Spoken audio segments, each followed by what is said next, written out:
Hello, this is Jamie with Creations Misfit, and today I'm going to show you how to make the Picot Stitch, which is really simple and it makes for a great border.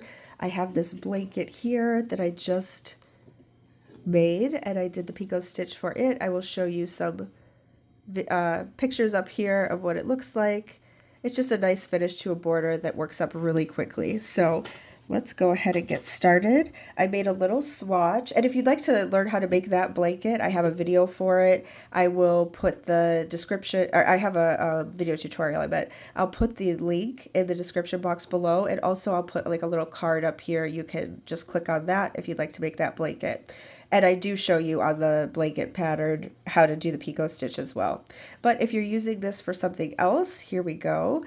I just have a little swatch here. So once you're finished with your last round of your project, your bag, blanket, whatever it is that you're working on, we're just going to do a single crochet in the first two stitches. Okay, so one single crochet, two single crochet, and then we're going to chain up 3. 1, 2, 3. And we are going to slip stitch into this front loop only. So just that little bar right there from where we started, we're going to do a slip stitch. So just go in and pull that up and pull through both. And that's your picot. And then we're going to repeat. So you do single crochet, in the next 2 stitches. And then chain up 3, 1, 2, 3, and then you will slip stitch into that front loop bar. Just pick up that one loop and slip stitch. And that's it. It's that simple. You just repeat all the way around, 2 single crochet, chain up 3, slip stitch into the front bar. 2 single crochet, chain up 3, slip stitch into that front bar.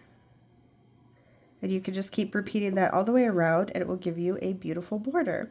So thank you so much for watching. I appreciate you being here. I'd love for you to check out my other videos. I have a lot of stitch tutorials, a lot of pattern tutorials, all different things. I mean, blankets and stuffies and household items and bags and tons of scarves and hats. So please take a look.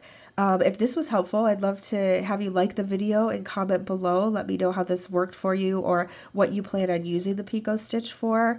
I love to hear back. I try to get back to everybody's comments. So thank you so much for being here. And if you'd like to subscribe, I'd love to have you. I do also yarn haul. I'm not affiliated with anybody, so I pay for everything myself, all my yarn hauls, and I also do yarn giveaways every so often when funds are available. So please subscribe if you'd like to see more. But thank you so much for being here. Have a great day, and I will see you in the next one. Bye.